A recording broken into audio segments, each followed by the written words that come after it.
You want me to go first? Sure, because I have no idea. Give us some time to think here. Okay, cool. So, hey guys, Tim here. Welcome back to another video. Today I have two very special guests with me. You guys all know them probably. Steven, channel Redolessence, and Hey. Carlos from Brooklyn Fragrance Lover. These How two are have you? been around for a long time. Well, he's the longest. Yeah. I'm actually a newbie-ish.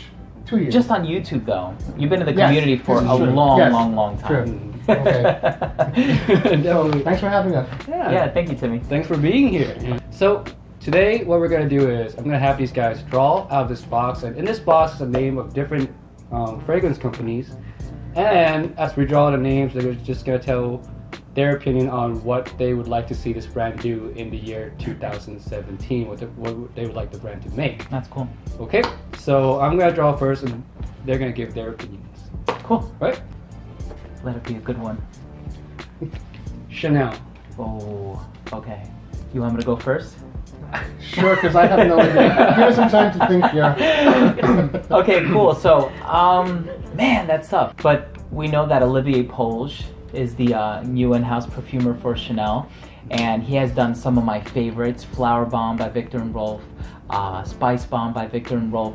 So I think he's, contrary to his father, Jacques Polge, I think he's going to bring the brand in a new direction. And I think with Chanel, what we've seen is a lot of classic sort of sense. And every time they have gone outside of that classic genre, they've just done very safe scents. I'm thinking of Allure, I'm thinking of Blue.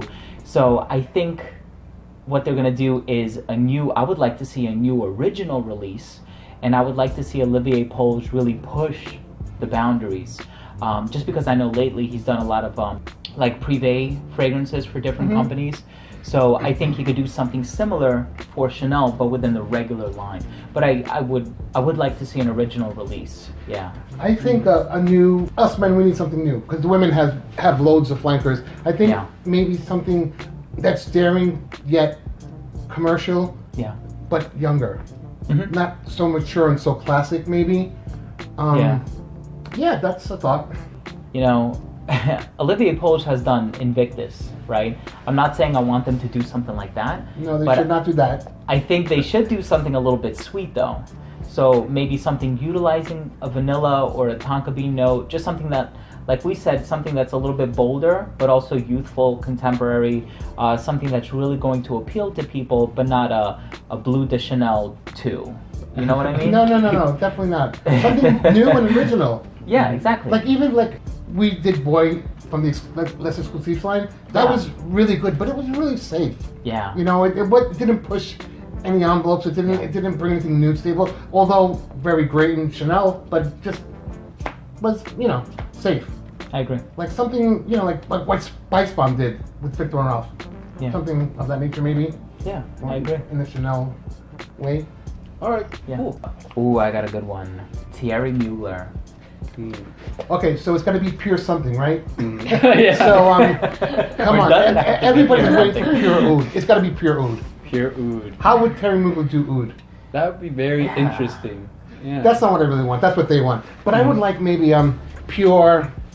We've had pure coffee. We've had pure malt. We've had pure tonka. Pure wood, ultra Pure zest. wood. I guess the pure. Maybe the pure blankets is a little worn out already. Yeah. All right, maybe you go. I think it should be pure, but pure what? Here's something. Okay. For me, I would like to see pure musk, because musk is one of my favorite notes. Cool. They don't have pure musk yet, and I think this whole line, THIERRY Mugler's, they're really good at making manly scent, very masculine scent, and musk is a really masculine note in my opinion. And I would love to see them make a pure musk, like their interpretation of that musk. would work. Yeah. Would you want it to be a clean musk or a funky? Maybe along the line of a cleaner musk would be nice too. But that sounds like that's actually a good idea. Pure musk, pure oud. I'll go with pure oud. Okay. See how Terry does. I can actually see them doing something like that, a pure musk, maybe something along the lines of White Musk by The Body Shop, where it's very sort of clean, understated, pleasant, but maybe has a little bit of that THIERRY Mugler Angel Men DNA. And I think, I was apprehensive when they came out with Ultra Zest, because I'm like, they're known for coming out with these sort of vanillic, tar, patchouli powerhouse compositions. Now this is a brighter, fresher take on that DNA, and surprisingly, they pulled it off like really, really well. I'm actually also reminded of something another reviewer said, that we have so many flankers of the Amen line. Why not do a flanker of Mugler cologne? Oh, Alien Men. Yeah. Alien for Men. Scratch the whole pure No, thing. dude. I would like to see, yeah, or maybe like Womanity. It's just called Manity. Manatee, like the That's animal. Manatee. That's a usologist Manatee. fragrance, Manatee. Manatee. There you go. Victor, if you're watching this, We better start please. copywriting our ideas here, buddy. But I would like to see an Alien for men. I think that would be That would really be cool. hot. Maybe something like, because you know how it has that sort of like fecal jasmine in it, Mhm. but maybe something kind of animalistic, but not entirely. I think that would be really cool. I'd buy it. I'd Yeah. definitely blind buy it. My turn. Yay. What do I have here? Dior. Dior. Okay. You'd like to go first on this one? Sure. No, I'd like to go first. You know, I don't know if it's okay to say this, but I actually like Dior better than Chanel. I don't know. I've always been into Dior. I think there's a lot of variety in their line, whether we're talking about Poison or Dior Homme Intense, Fahrenheit, Sauvage. Even I know, you know, there are mixed reactions in the community with that one. But with Dior, I think we're seeing consistently new releases. But I think we're also seeing flankers, but tastefully done flankers. So whether we're talking about Dior Homme Cologne, which I think is a hit, or it's beautiful. It's a great scent for the summer. Or we're talking about Dior Homme Intense. Even Dior Homme Parfum had some mixed reactions in the community. But at the end of the day, like, it's a really solid scent. Absolutely. So I wouldn't want to change anything. I have like a lot of faith in them that they're going to come out with something really, really good. Plus, Francois Demachy is a really brilliant perfumer at that. But I think it's inevitable that we're going to get a Sauvage flanker. I know it. It's going to happen. There's only a matter of time before it Sauvage happens. Fresh. How fresh are you going to get? Sauvage Fresh and Intense. Clean. Sauvage Intense. I think Sauvage is already pretty intense. At least off my skin. Yeah. It projects pretty far. I get noticed too. I get noticed when I I wear did too. Sauvage. I didn't. It just was boring to me in comparison, and I have to defend myself. I feel that every time that we talk about Dior, but I didn't hate Sauvage. I own a bottle a year later, but Yeah. after smelling and knowing the Privé line and Dior Homme and Dior Homme Intense, that was a letdown a little bit for me. Yeah. You know, in the long run, but it's a people pleaser, no doubt. The girls flip over that one at work. Do you think we're going to see more like cologne or colonia scents? Because I know they just came out with Fahrenheit cologne. Next year they're coming out with Armani Code Colonia. So do you think that now everybody's getting into this sort of like fresh spin-off of popular scents? They had a 1 million cologne. They had a Bulgari Man cologne. Yeah. What I really would love to see more from Dior is, since Fête de Jours is one of my favorite from their house. Same here. It's such a nice gourmand. It's so delicious. I would like to see more gourmands. I would like to see Francois Demachy make more gourmandy scents. I want to see what else he can come up with. Yeah. Maybe with like more vanilla, a heavy vanilla scent or something like that. That's just for me. Do they have a tobacco? I second that. I second Do they that. only have a tobacco fragrance? I don't think so. I don't think so either. That'd be I don't a think nice so one. either. But no, it's not. At least not one where it's the dominant note. But yeah, what do you think? Tobacco fragrance. Yeah, in the Sweet standard tobacco. line. Yeah. In the Privé line, even. Oh really? Yeah. Okay. All right. You guys have Paco Rabanne. Ay, Dios mío. And the reason I put this in here because they've been so talked about in 2016 that I feel like I have to put it in here. I want to see what they can come up with next year and if they can stay like kind of on top of their designer games like they did this year. May I? Yeah. I think that they should do something new, not a flanker, not a 1 million this, not a Invictus, something brand new and not as sweet. Just as bold as those other ones, but not as sweet. Yeah. I think that they're catering to all the younger guys. You know, older men would wear it if it was maybe not as sweet. So a solid fragrance, you know, that's not as sweet. Yeah, if you think about where they started with Paco Rabanne Pour Homme, they were into like the 80s powerhouse fragrances, and surprisingly, I guess TJ Maxx and like Marshalls just got like a new volume of shipment of the original Paco Rabannes, and it was kind of refreshing to see that in my The green local, bottle? The green bottle, Yeah, I remember that. I mean, that's from way back before before your time. I wore it in high school, believe it or not. Well, you know, Yeah, but it was definitely before my from time. the 70s, right? Yeah. I remember Or the 80s, yeah. But I would like for them to do something that caters, like you said, to an older demographic.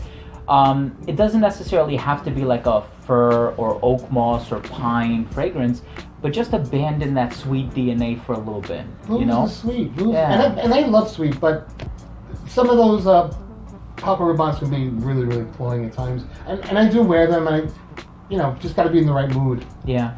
You know what it is too? I think a lot of it has to do with the bottle designs too. They went from XS, which looks like a cigarette lighter. Then they have 1 million, which is the gold bullion. Then they have the trophy. Even if you look at some of the old ones, like Ultra Red Man and Ultra Violet Man, it's a black light.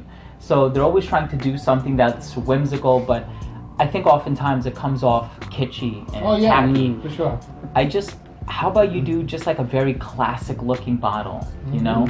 Maybe something like Bleu de Chanel or Sauvage, just something timeless, elegant, classy, masculine, and just shape up the DNA a little bit. But yeah, I think that's the consensus. Come out with a new fragrance, not a flanker. Yeah. Tom Ford. Your favorite? Tom Ford. I would like Tom Ford to go back to 2007, the powerhouses. Now, I still adore Tom Fords, even though they're not as robust and as big as they were. All the ones that were discontinued are all the great ones. Moss Brushes, Arabian Wood, Amber Absolute. Those are great, powerful fragrances. I would like to see maybe a new private blend, because I like the Vert Collection Vert, or whatever it's called, the green collection. Yeah. I enjoyed them, but it still wasn't quite back to the heyday. I'd love to see a powerhouse come out from Tom Ford. For me, I'm not really that used to the Tom Ford line as you would be. So for me, I like the note of leather. I like Tuscan leather, but the new one didn't really wow me all that much. Ombre leather 16. Not at all. Like, it was gone in like poof. It smelled great, but it was gone for me. I hear people get a lot of And that's important.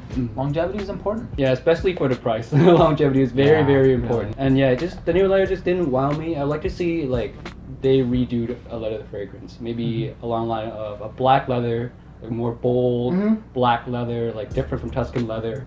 Yeah, that's something I really like to see. more of a rough leather. More like... Because Tuscan leather to me is very, I always said it smells like the inside of a new car, to me, is what Tuscan leather is. Yeah, I agree. So something a little rougher, rough, maybe. black leather. I think they just need to do what Dior is doing. Like Dior is doing some really cool things with the Privé line, and there's even differentiation with the colors of the bottle and the juice that's on the inside. So I think that especially what we've seen with the Neroli Portofino, the Forte, and the Aqua, and I think I'm very pleased with Tom Ford. I'm very happy with them, and I think they're heading in a really good direction. But I guess I would just like to see more powerhouses, like you said, like the classics that came out in 2007, the Tuscan Leather, the Tobacco Vanille, the Oud Wood, the Noir de Noir. But I guess I would just like to see more differentiation, like a little bit more can be done with it. Like give it like a really unique name, like Noir de Noir or Tuscan Leather, something memorable, something that people can talk about. And maybe change the color of the bottle. Just do like a red bottle, like Jasmine Rouge, they've with done like that. a different... like a Santal Blush is a clear one. Yeah. And the Neroli series is blue. He does. I think maybe even just in the designer area of his line, I really enjoyed Noir, Tom Ford Noir, not Noir Extreme. Not the Extreme, yeah. Because Noir Extreme was not extreme to me. It was very nice, but it was so subtle and quiet. Noir had a personality to me. Okay. And I think a new men's from the designer, a signature, not designer, from the signature collection I'd be open to. I'd love to see, smell. They should have made the new Vert collection bottle green. In my opinion, something like that. The Oud collection is the gray color. There's the Neroli collection is blue. The musk and the stuff is clear. So just, that's the differentiation I'm talking about. At least just make it green so it's iconic, it's memorable. It's like, oh, it's the one in the square bottle. Which one? We have like 20 of them. So it's like... What about the Neroli Portofino Forte? they charge $300 and they put a gold. A gold plaque. Yeah. You're paying for the presentation. Yeah, definitely. You know, it's funny because people say, "Oh, that's a tacky bottle. We want a nicer bottle," but then they have to raise the price. Oh, that's so expensive. You can never please anyone. Yeah. It's hard to please everyone. Is what I meant to say. Yeah. My turn. I'm glad I don't have to answer this one. I saw this was coming out. Creed. Ooh. Creed. Oh, this is a hard one. What do you think? I would like to see Creed do something that's not fresh. Okay. I guess I want to see them do something different. 99% of their fragrances are fresh, Yeah. and they do fresh really, really well. Like I love Creed for that. But I want to see them do something that's not fresh for once. Just anything at all, just throw it at me. Just want to see what Creed can do if it's not in that category. Yeah. Yeah. I guess with Tom Ford, isn't Oud Wood their bestseller?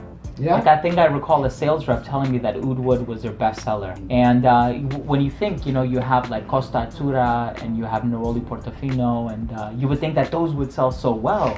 But yeah, with Creed, it's like we see GIT and Original Vetiver and Aventus, and they're just very bright and fresh. And I haven't tried the new Viking, so maybe that's a good one too. All I know is that Royal Oud is still kind of fresh, but it's the one that's at least venturing in that sort of Middle Eastern, like kind of daring territory, but not really. And look at the overwhelmingly positive reception that it's received. So I you know, echo your sentiments. I would like to see them do something that's maybe not fresh, you know, maybe something that's not sort of bright and fruity and citrusy, because I think we've seen a lot of that, right? So But maybe they focus can't- more on woods. Yeah. But that's their audience. They built up. That's the clientele that they built up, and you know, you can't go totally the opposite Yeah. direction. Think about how they would market it though, right? Like we often hear like the sales reps talking about this is the gentleman's collection and you have to have like Aventus and Green Irish Tweed. What if you just say, you know what, and we have a very special fragrance here, but it's only a select few that can pull this one off. This is daring. I don't even know if you want to go there. Then that's going to like turn on a light bulb in your mind. Like For certain types, I maybe know. that's I know me, who already you know? who already will be buying that. Yeah. if they ever do that. Yeah. I'm stuttering today. I don't need a drink. I stutter on my own. Yeah. Oh, what do you think? I think that maybe they should come out with something that everything that they're coming out with is going increasingly higher and higher and higher. How about a middle average of the road, well done, fresh, more catered to everyone? Maybe a lower scale Creed that's priced a little more Oh yeah. Yeah. in the everyday man's budget. The new 75 ml bottle costs so much money. I think Yeah. it was 500 something. That's And crazy. So how much are the 4 ounces now? Like 425 or something like that? it went up in price to 400 something. There was a price all around price increase. Actually, I just there was a price increase with Le Labo fragrances too. Yeah. I don't know if you knew that. They used to be 145. Now they're 175 for the 50 ml. They went up by $30. The first Tom Ford private blend that I bought, I want to say was 160. I'm pretty certain, and that was like whoa back then. Like you know, it was 2007, 2008 or 9, whatever. It was 160, and then it shot up like a year or two later, and now we're at 225. But 160. Yeah. Bowie 1920. Those were 160. Everything went up. Everything's gone up. All of the luxury brands have gone through the roof, and every company has a luxury brand. Yeah, I didn't know Givenchy had one until I saw that. And that's a good one, and those are really, really good. Ralph Lauren has one, and there's like 10 fragrances, 10 of them. We show the audience what the Givenchy one looks like. Yeah. Maybe they haven't seen And it it. smells very nice, by the way. I did a live Nice. video from Saks Fifth Avenue from that counter. Smells really nice, clean, and just safe.